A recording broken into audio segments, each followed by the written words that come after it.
In June of this year, California Governor Jerry Brown signed into law Assembly Bill 1884, a new rule that prohibits dine-in restaurants from automatically providing plastic straws to patrons, meaning that patrons have to specifically request a plastic straw. This new bill inspired cities across the U.S., such as New York City, Seattle, Washington, and Miami Beach, Florida, to start imposing plastic straw bans rather than limitations. For example, in the city of Santa Barbara, a law was recently passed that allowed restaurant employees to be punished with 6 months jail time or a fine of $1,000 for giving plastic straws to their customers. There's a rather large controversy over this, as some are praising the legislations for making efforts to preserve the oceans and environment, while others are saying that the bans are largely reactionary and do more harm than good. I'm here to prove the latter. I'll be doing this by talking about how the ban affects the disabled and elderly, how it could potentially lead to more plastic in the ocean, and how much plastic it actually removes from the environment.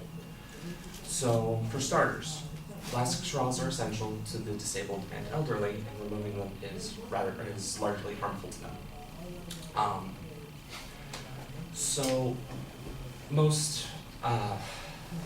My primary experience with this, my great-grandmother has Alzheimer's, and due to the Alzheimer's, she's slowly losing motory function in her limbs. She's consistently falling down, and she can barely lift a cup. To counteract this, because she absolutely loves her morning coffee, and to circumvent this, we usually end up having to put a straw in her coffee so that way she doesn't have to lift it and risk spilling it on the ground or herself.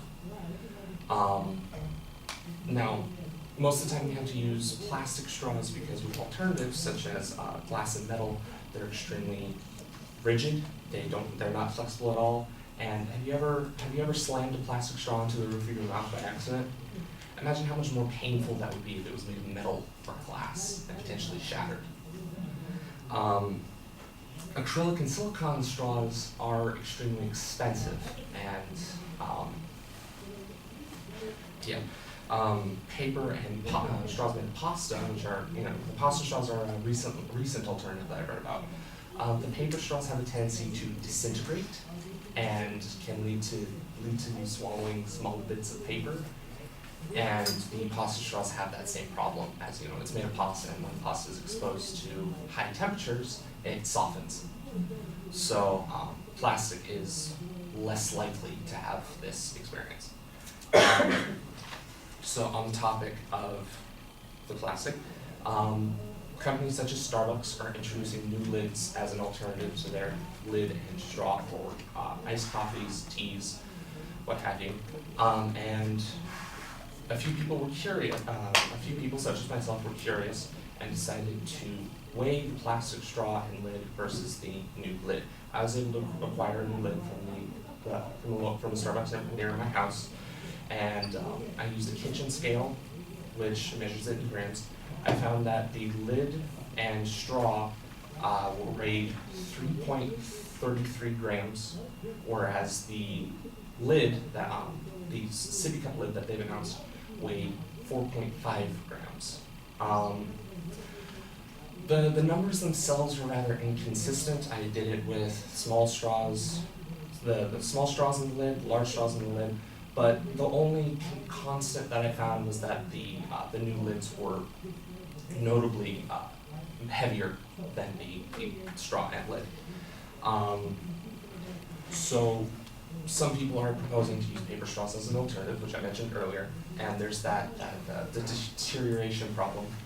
And in some companies, in order to counteract this, they end up lining the inside of the paper straw with plastic. Now, if your goal is to try and remove plastic from the environment by introducing paper, but you need to line the paper with more plastic, it's rather counterintuitive.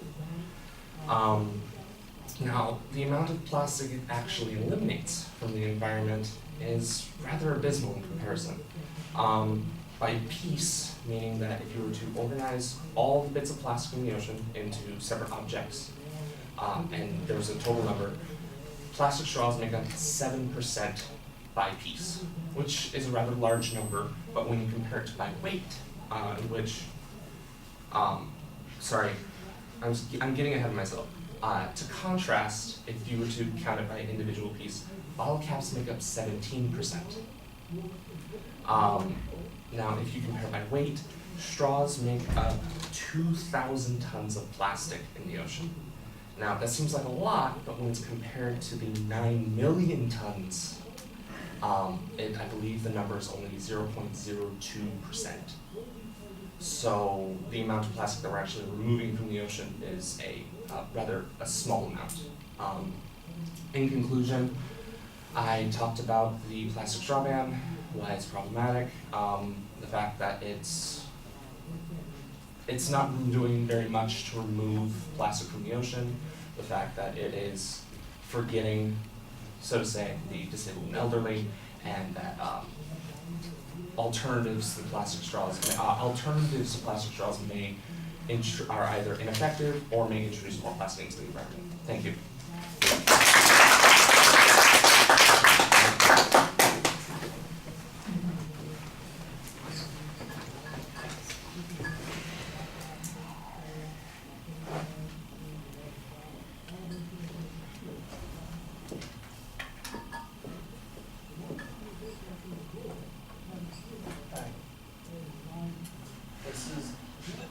I agree with you on.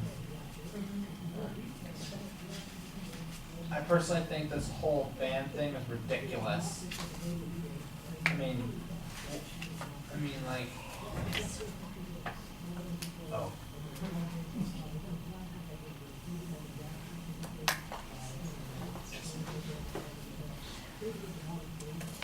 All right, Geordyn, I kind of like the introduction where you were explaining how this is being perceived by different groups, and then when you get to your proposition, you are basically saying, and you're arguing for the latter position, which I think is fine, but I do think a restatement of what the position is would be appropriate so that the claim is clear.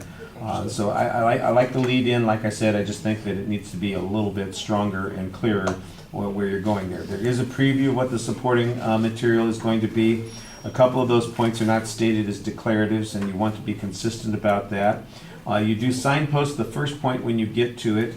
The support for that is mostly based on personal experience and hypotheticals, which I'm not saying are irrelevant information, but I'm not sure how significant or important they're going to be in the long run. You know, like you were kind of later on diminishing the importance of plastic straws to the total industry or the total pollution of plastic. I'm wondering about the total number of people who are elderly or disabled using plastic straws, and you know, that's going to be an issue for some people is definitely, you know, I think that's probably true. But how much of a problem and how many people are going to be affected by that is a little bit underdeveloped. You know, it's kind of like you found something that is an issue for somebody, but whether or not it's significant or important enough for us to worry about, that's another thing. And by the way, I'm not clear on this. You know, I'm not 100% certain, but it doesn't appear that people are prohibited from using plastic straws. Just that some businesses, for instance, in some of those cities that you mentioned, are prohibited from providing the plastic straws. And in California, they're not even prohibited from providing them. They're only prohibited from providing them unless asked. You know, they have to be asked first. So again, that kind of diminishes the argument a little bit as well. Your second point, I thought, was not very well cited in the body of the speech. It's there's an argument about this, but it's not really, you know, distinctly signposted, and I think that is a little bit of a problem. The argument concerning the total weight versus the number of pieces, I thought that made perfect sense. I understood what you were talking about there, and I could see how different those kinds of things matter. One of the things that's not clear is what the environmental impact is by weight or by piece, and that, you know, that would be the issue that the other side would probably be talking about, and your argument is kind of a response to that, but we never get any discussion of what it is they're actually saying there, so it's a little bit hard to put into, you know, perspective. Everybody thinks it's a bad idea to dump crap into the ocean, and everybody does it anyway. So then the question is, how bad is the decision that we've made? And it's a little, you know, you give us a little bit of perspective on that, and I appreciated that. when you got to the end of the presentation and you're doing your review and summary, it didn't really feel like the material was in the same order that you had presented it in the speech. It felt like you kind of went here and there and everywhere, and so that was a little bit confusing. And I think that, see, one of the advantages of having the summary is that if there was a lack of clarity in the body of the speech, this is a chance to fix it and make it easier for people to see those relationships. And at the end, if you're doing more damage, then maybe it would be a better idea to step out of that. All right, thank you.